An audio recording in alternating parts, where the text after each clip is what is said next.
Hey everyone, this is Jake Bivens. Thank you for joining us today on our second live webinar. We appreciate all the feedback that we received from last week's webinar, and we hope that everyone continues to send in that feedback. So please let us know if there's anything that you're interested in us basing a webinar around in the future. So today's webinar is on over-rotation to contact. So this is a really prevalent characteristic that we see, and it can have a pretty negative impact on the swing, or it's a byproduct of something occurring, earlier in the swing. So today we'll discuss what is pelvis and torso over-rotation, how to spot it using K-baseball and train using biofeedback, why it occurs, physical traits and other variables that play into this. Mobility can be a big one there, and then over-rotation in youth athletes. Again, this is really prevalent, especially with developing hitters, so it's something that we want to look into. And as always, if you have any questions, you can go to the go-to menu and type in your questions. We'll try to get to them during the webinar, and we'll also have a few polls for the audience throughout, so make sure to look for those. Wanted to introduce Kyle Crawford, my partner. He'll be manning the questions during the webinar, so please feel free to ask. And Kyle, if you want to say anything. Hey guys. Real excited to be here on the second week, echoing what Jake says there about real appreciative of some of the feedback we got from last week. Continue to send all that in. We do appreciate it and do take it into consideration as we look at building out some of these future webinars. So with that, I'll let Jake take this away. Cool. So we'll hop right into it.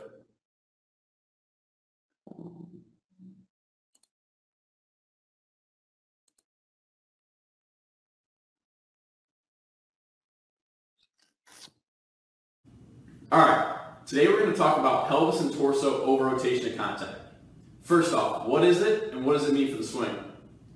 Pelvis and torso over-rotation is when the pelvis and torso rotate past the acceptable range of 90 degrees at contact consistently. So put another way, the belly button has turned too far from where the bat connects to the baseball. And as with most data that we look at, we want to make sure this is consistent across many swings. Pitch location and approach can affect this metric. On inside pitches, players will tend to rotate further in order to be in a good position to hit. Outside pitches, players won't rotate as much. That's why it's important to, 1, know pitch location, type, speed, capture process when capturing data, and 2, make sure this is consistent regardless of the pitch across many different swings. All right, so what happens when a player over-rotates at contact?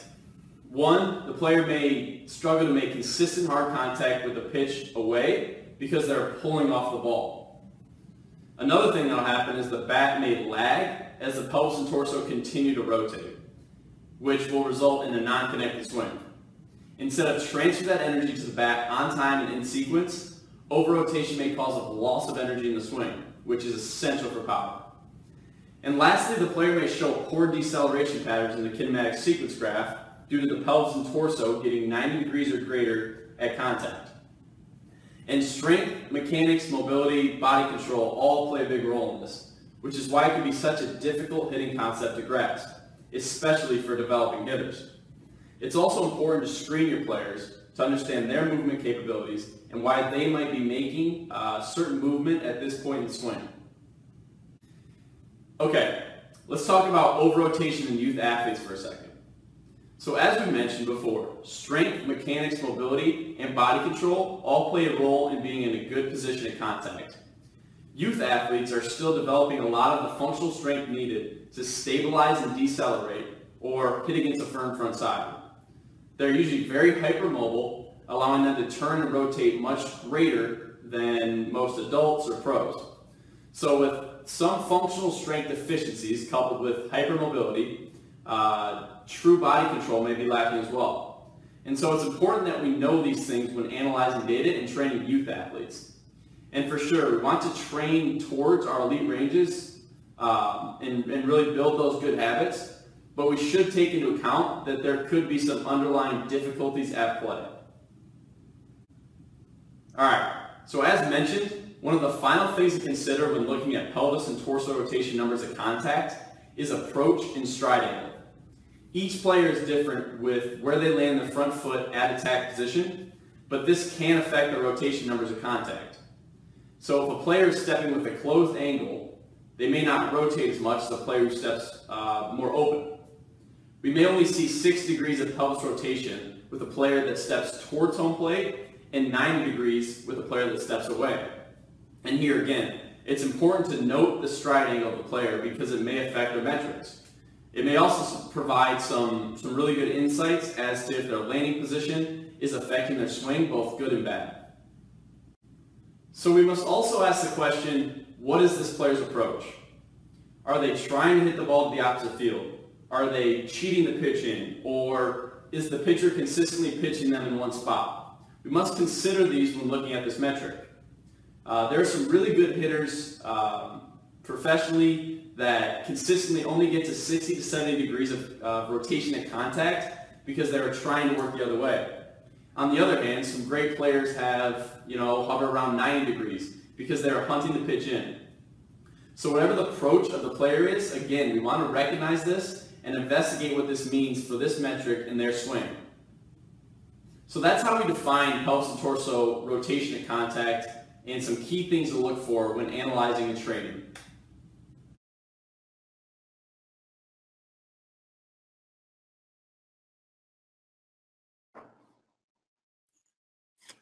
Cool. So one of the things that I mentioned in the video was looking at the K-motion efficiency graph and understanding that when a player over-rotates, one of the things that can happen is they'll create poor deceleration patterns on the performance graphs. So many of you may not be familiar with the performance graph, so I'm going to show an efficient kinematic sequence right now and just kind of walk through where we would see that poor deceleration pattern and kind of how we would identify that. So I will show my screen.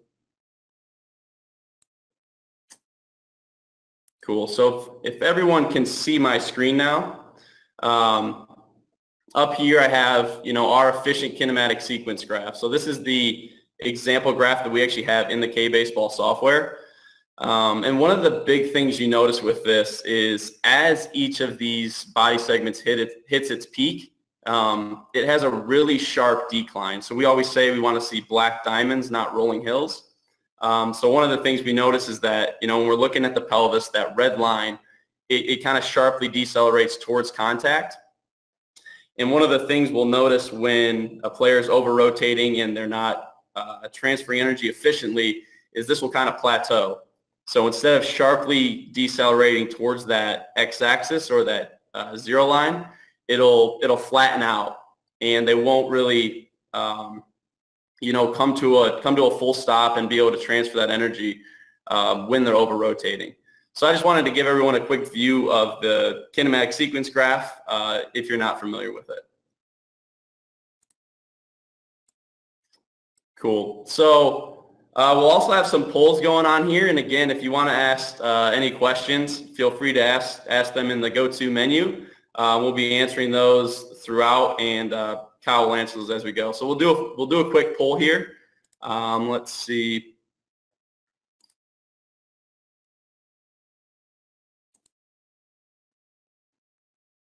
Cool. So the poll's open. So go ahead and answer that, and I'll give you a few seconds.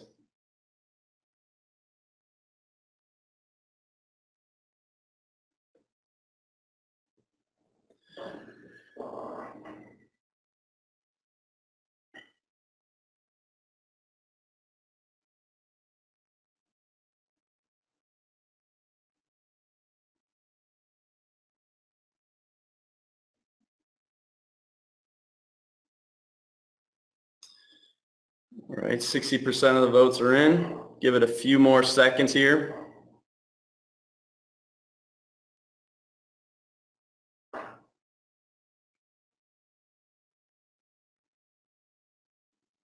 All right, I'm going to go ahead and close this poll. It looked like the majority of you got this right. 90% of the people chose all the above, and that is the correct answer there. As I quickly touched on in the video, youth athletes tend to be extremely hypermobile. They're almost like noodles, so They can turn really fast, but they have, difficulty stopping. So that's kind of one area that we'll see them, over-rotate a lot at contact. They're still developing that functional strength needed to stop and hit against a firm front side, and then body control. That true athleticism that they'll build as they progress as players. That's something that they're still developing as well. So all those tie into it. And it's even something to focus on when, these players get older. We'll have teenagers that are still extremely hypermobile and are developing this functional strength. So it's something to keep an eye on, as players progress. So it may not just be youth athletes, it could be college athletes as well, but we do want to take into account this. Another thing that I didn't really mention is how important the load is. So a lot of players that over-rotate at contact won't have much of a load at all. They'll just kind of go from, they see the pitch and they just fire forward instead of getting a rhythm and loading back. So this is something that we'd want to key on earlier in the swing that could be affecting over-rotation. So that's an important thing to keep in mind, as well as the load. And do we have any questions that we want to go through, Kyle? Let's see. There. At the moment, I think we are doing good to move into the next segment, Jake, and then we can circle back on some of these afterwards. I think they'll fit in with that. Awesome. So the next thing we'll look at is, K-baseball specific, and we'll look at where we can see over-rotation in the software, and then a very simple drill that we can do in biofeedback. So we'll get into that right now.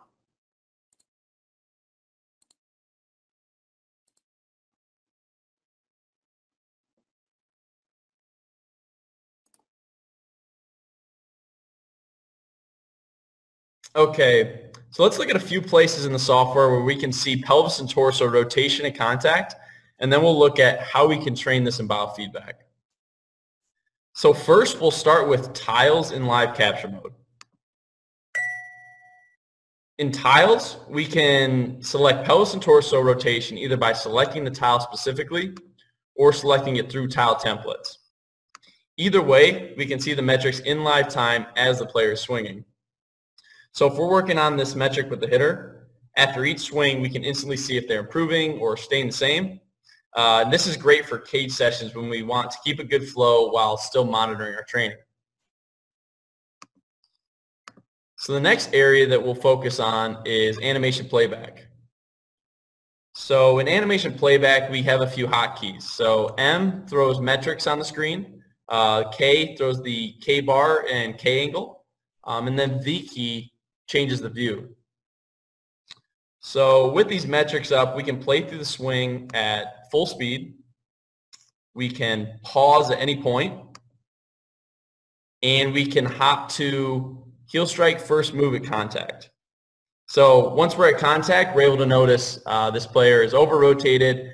Pelvis is 96 degrees of rotation there, and the upper body is rotated 113 degrees. So the last place we can note this is in the baseball summary report. You can see as we scroll down, we go through heel strike, first move, and contact again. And this just provides us a snapshot of this player's body positioning at this point in the swing. So again, we're able to understand where this player fell at contact and if they were over-rotated. So after analyzing this player's data, we've checked all the boxes. We've noticed that they're consistently over-rotated with their pelvis and torso at contact, regardless of the pitch type, the pitch location. We've done a mobility screen with them, and we've identified this metric as something that we can begin to train, and we can begin to get in better position at contact here. So what we'll do is we'll hop into train. I'm going to keep this relatively simple. We just want this hitter to feel this and start to understand what less than 90 degrees feels like at contact. They may not even know what that feels like and have never done it. So just being able to get them in a position to feel that can be a relatively powerful training tool. So I'm going to select alignment turn here, so rotation. It's over here in my new program now. I'm going to edit this. We have torso rotation and pelvis rotation turned on. I'm going to put these at 80 degrees. And another thing that we haven't touched on is, we want torso rotation of contact and pelvis rotation of contact to be relatively synced up. That we want to make sure that they are connected during this point in the swing, even though they're creating separation early, at first move and even sometimes at heel strike. When we get to contact, we want those two body segments to be matched up. So that's why we're going to train them to the same metric here. And you can see that it's less than 90 degrees. We'll keep the tolerances at 8 degrees and 6 degrees. And we can go ahead and close that. And we'll launch. Okay, so the first step here is to calibrate. Calibration in 2, 1. Calibration complete. And I have the metrics on the screen so you can see the way that my body's orientating. And we'll start training this. And again, it's a relatively simple drill. We're just trying to get the player in a position that they can start to feel 80 degrees of rotation at contact. Maybe it's something that this player has never felt before. Their whole life they've been getting 90 degrees or greater. So we just want to start simple and just start to have them feel that position. I've just got a tee, a ball and bat, and then obviously my KVS sensors on. So we'll just start training this.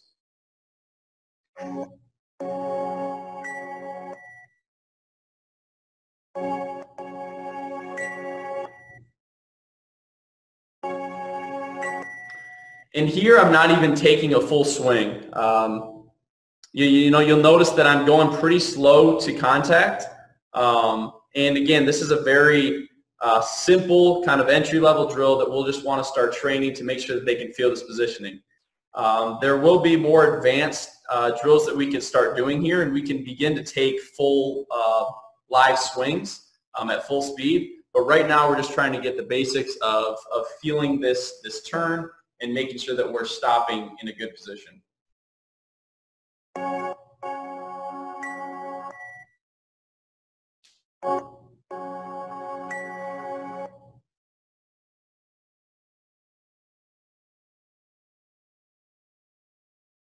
Cool. So that was a quick video on, identifying over-rotation in the K-Baseball software, and then a really simple drill to train in biofeedback. As I mentioned, I wasn't taking full swings when I was training that. I was only really just going slowly to contact just so I could feel what 80 degrees felt like.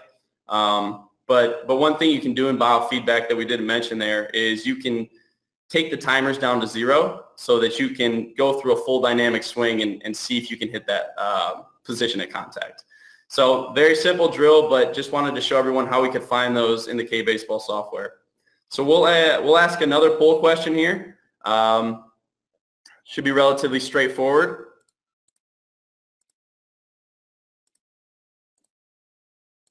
And we'll give everyone a few seconds to answer that one.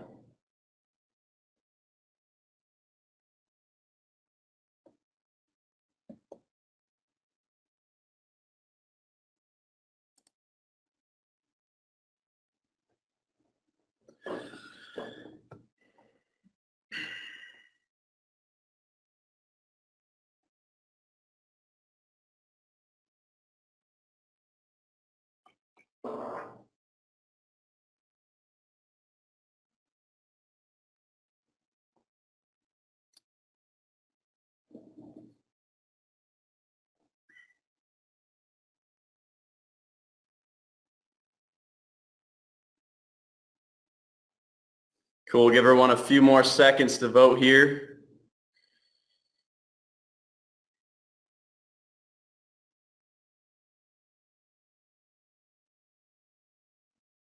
Alrighty. So it looks like about 80% of the audience got the answer correct there. It was B, C, and D. As we touched on in the video, tiles, you can see in live time where the player's pelvis and torso rotation are at contact, and you can also see any other metric that you want to put in there. So tiles is a great way to look at these metrics without disturbing the flow of a cage session. Baseball summary report, another great way to look at a snapshot of each of these positions in the swing. and then animation playback is the last one. So it was B, C, and D. The efficiency report is in the K-Baseball software. It's more looking at the kinematic sequence graph, speed gains, and peak speeds. So very useful tool, but just not looking exactly at rotation of contact. Is there any questions we want to look at quickly before moving forward, Kyle? Yeah, I'd like to pass this one along to you there, Jake. Could the poor loads that we're seeing actually be the result of just loading the wrong muscle groups? Yeah, absolutely. So, we would kind of look to see if it's, a disconnected load. And another thing that will happen when the player is loading incorrectly, whether they're putting too much emphasis on one body segment, is that, maybe the pelvis will be over-rotated, but the torso won't. So they'll be extremely, out of sync at contact. And then we can start to identify maybe they're just loading with the torso and not the pelvis, or vice versa. Or maybe they're just loading their hands and not, kind of their engine. So we tend to look later in the swing, and then we can actually work backwards to see, where the inefficiencies really lie. And I touched on a little bit about feedback. I put both of those parameters at 80 degrees because we do want these to be relatively synced up at contact. And that could be a whole nother webinar segment that we do. But we want to see, with youth athletes, we want to try to get within 10 degrees of pelvis and torso rotation at contact between the two. And then as we get up into professionals, we want to get it within 5 degrees. So we really want to tighten that. But yeah, absolutely, this could be caused by, improper loading. Jake, another one that the pelvis rotating less than 90 degrees, how is that measured? What's the reference point that we can use if we don't have a K-vest? Is it home plate or contact point? How are we comparing that? Yeah, so just kind of how we're looking at that with the K-vest, we can measure when the bat makes contact with the ball. And then, based on calibration, we can see where that player is at 90 degrees. We've done a lot of work with video as well. It is a little bit more difficult, obviously, to see exactly the degrees that a player is at. You can get a pretty good understanding. You could use the front of home plate, or you could use the third baseline to start to understand, where that player is. But that's what's great about getting this feedback from the K-vest, is you can see the exact number that they're at. But you could utilize video and even your eyes, but it just won't be to the exact measurement. And can you go a little bit more into the rotation numbers? They're different with looser and tighter players? Yeah, so what we were looking at with youth athletes is they are able to rotate extremely far. So we'll work with youth athletes that are rotating 115 degrees with both of these segments, just because they can, and they don't necessarily have the mechanical abilities yet to stop and understand that. So we do work with some, tighter movers that only get to 60 degrees. And, what that allows them to do is, decelerate these segments, and maybe it's all that they're capable of. But what happens when we get below 60 degrees is, that could be an issue with velocity on the inside, where when we over-rotate, slowing away could be a problem. When we under-rotate, velocity on the inner half. So you do want to take into account mobility with a lot of these metrics, especially this one, because if they're not able to rotate to 60 degrees, then you're going to want to, get them with a medical professional or someone who's trained in kind of increasing their mobility and really look into that. So you do want to take mobility into account, but also keep in mind that, youth athletes can really rotate there.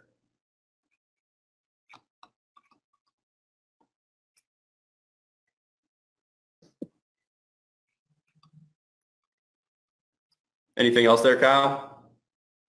I think you are good to continue at the moment. Yeah. And, the one thing I wanted to mention is that, we're just touching on these subjects, pretty briefly in these webinars, but another place to start looking into this information more is the level 1 certification. Justin Tone really goes into, all these different metrics that you can see in the swing. And, we're dialing in on rotation at contact, but, that is something that we touch on in K-Baseball Level 1 certification. So really good tool to utilize there. And let's see here. So Jake, should we still be training with the players on their rotation if they're falling within those acceptable ranges? Yeah, we deem this metric to be extremely important. So it is always something to monitor, where the player is falling in their swing. If they are consistently in range, you can place less emphasis on it.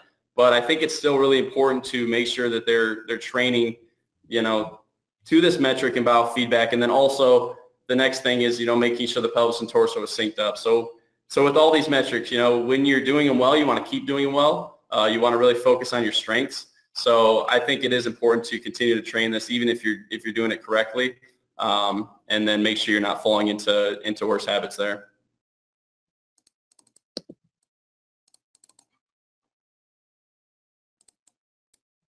Alrighty. Is there an optimal degree that a pelvis and torso should be at on an outside pitch versus middle versus inside? And if so, how does that change? Yeah. As far as an exact optimal number, I would look more for ranges for those different pitches. So inside pitches, the player should get to kind of more 90 degrees if they're physically capable of doing so, just so they can be synced up to make contact with that inside pitch. Down the middle, we'll look, 70 to 80 degrees is a good range there. And then that outside pitch, more towards 60 degrees. So we'll see, really good professional hitters that their approach is dictating their pelvis and torso rotation. So we worked with one player who is consistently working the opposite way. And he understands his swing better than anyone, and he only gets to 60 degrees of rotation with the pelvis and torso every time. It may leave him, vulnerable to that inside velocity, but because he understands that, he can get away with it. And that's just kind of where his swing lies. So you're going to want to know your hitter. And like I mentioned, you're going to want to, note their stride angle, because that will have a big effect on pelvis and torso rotation too. Some players will really step into the box, almost creating that early post for themselves. And then that'll only allow their rotation to get to 60 degrees or so. So kind of looking at where the pitch is important, kind of as the question mentioned there. Jake, with loose movers that are younger, they might have less body control. So could it be easier to fix this by just giving them less reaction time so they have less ability to rotate further? Yeah, that's one thing we see is youth hitters will tend to really get the foot down early, and then they'll have a lot of time before they make contact. And we really want to start with the load with youth hitters, making sure they're in a good rhythm, because a lot of times they just see the ball and just fire at it, and then they're at 120 degrees of rotation just because they never got into a good load. So that would be a good thing to test on youth hitters and see if the quick reaction time only gets them into the 70 to 80 degree range. But where I would start even before that is the load and making sure that they're timed up properly. They'll get the foot down, so it's easier for them to see the pitch coming in. They'll get it down really early, but if you want to efficiently transfer energy up the chain and focus on having a really connected swing, you're going to want to be more timed up than that. So that's another thing we'll look at with youth hitters and can cause over-rotation. Awesome. Thanks, Jake. Yeah.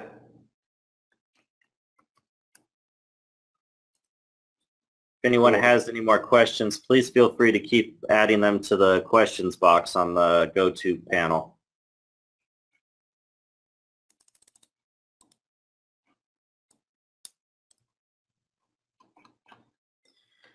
Cool.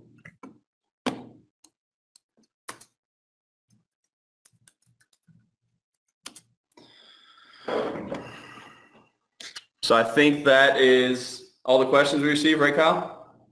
Yep, we've gone through everything that I've got here. Awesome. Awesome. Well, once again, Ooh, late submission here. What are the causes for early pelvic bend? yeah, so if we're looking at pelvis bend in terms of, creating hip hinge early in the swing, I think what this question is asking is, if a player is kind of really hitting that extension of the pelvis early, and that's telling us that, the player is really standing up out of their swing and they're pulling off of the baseball. So what are the causes for that? It could be, again, a few things that we'd want to look into. It could be a mobility issue with either the pelvis or somewhere else in the body that is forcing the pelvis to kind of compensate and extend early. It could be a strength issue, similar to what I was just mentioning. The pelvis is getting out early and it's compensating for a weakness somewhere else. And then finally, it could just be mechanical. They're firing that pelvis early and they're coming out of their swing early. We want to hold that hip hinge until we're ready to really release to the baseball. So I guess the causes would be, physical mobility, possible injury history, and mechanical. But what it'll do for the swing is it'll make the player stand up, and we want to be releasing that energy at contact or right before contact. And what early extension does is, it pulls the player out and it'll kind of diminish some of that power that you can put into the baseball. So given that, Jake, at the more advanced level, even the professional level, what are some training recommendations you would have on something like that? Yeah, first I'd want to look at, can the player move their pelvis independently of, the rest of the segments? TPI, On Base U, they do some great work on looking into some exercises that you can do if the pelvis is struggling to disassociate or be independent of the rest of the segments. And then I think this is where you would bring in, the medical professionals, the trainers, and the weight room staff to understand if it is a physical issue that's causing this. As far as training it with hitting, there's some really good drills. You can, again, build this into biofeedback so the player is forced to stay in more of a hip hinge early in the swing and explode it at the correct moment. You could use, we did last week on PVC pipes. You could use, a PVC pipe across the pelvis where, you're watching the PVC pipe and making sure that the pelvis is kind of extending at the correct moment. So PVC pipes are great with this. And then again, I would just focus on, building some of those functional strength areas. Cool. Thanks, Jake. Yep.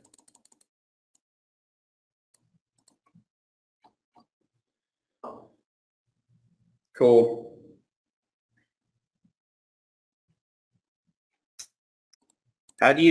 What kind of cueing can you do for stopping over rotation? Yeah, so that's an interesting question because, I don't necessarily think you want to cue stopping over rotation. I think, when we're looking at efficient energy transfer, we want to look at swinging hard, and we want to make sure that this player is getting their most aggressive swing off. So when we start to cue, over rotation, stopping in the swing, especially with youth athletes, it could cause some possible issues. So that's why when I was doing, the biofeedback drill, I was doing it slow and I was just feeling that motion. But I think when we're looking at what do we want to cue, I think you do want to continue to swing hard. But again, we want to look at what's going on with the swing that's causing this and then attack that, and not just telling the player, hey, you need to stop at 80 degrees every time you swing, because that could cause some issues and it could have them even come up short and not take their full swing. So that is kind of a more difficult one that I think you need to understand the player that you're working with and understand what cues work for them. But again, I think it's important to, at least in biofeedback, show them what this is so they know what they're going towards. Awesome. And then do you ever work with the scissor move at all, or different stride directions that wouldn't allow them to over rotate? Yeah, that's a big one with a lot of the coaches we work with. They found success, with the scissor move and being able to stop that pelvis on time. So personally haven't worked a ton with that, but I know that a lot of coaches have found some success doing that and kind of managing some of that over rotation and, increasing that deceleration that they can build there.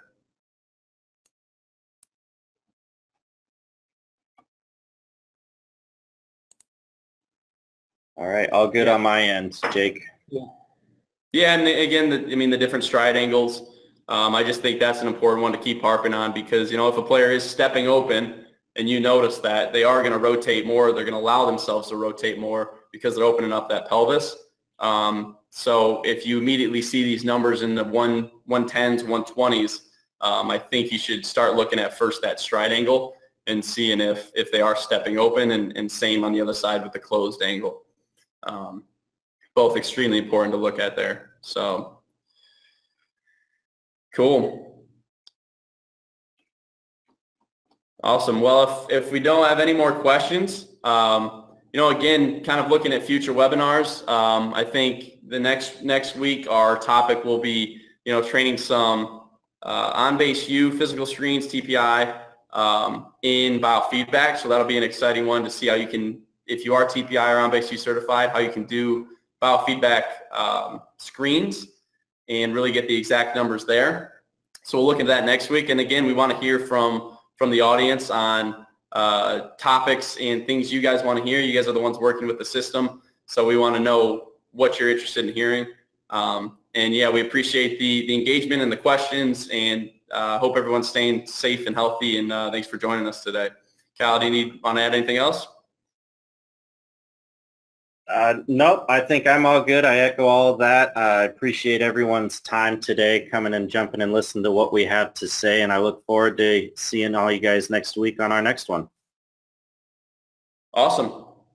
Thanks, everyone. And if you have any further questions, shoot us an email and we can answer those as well. So thanks again.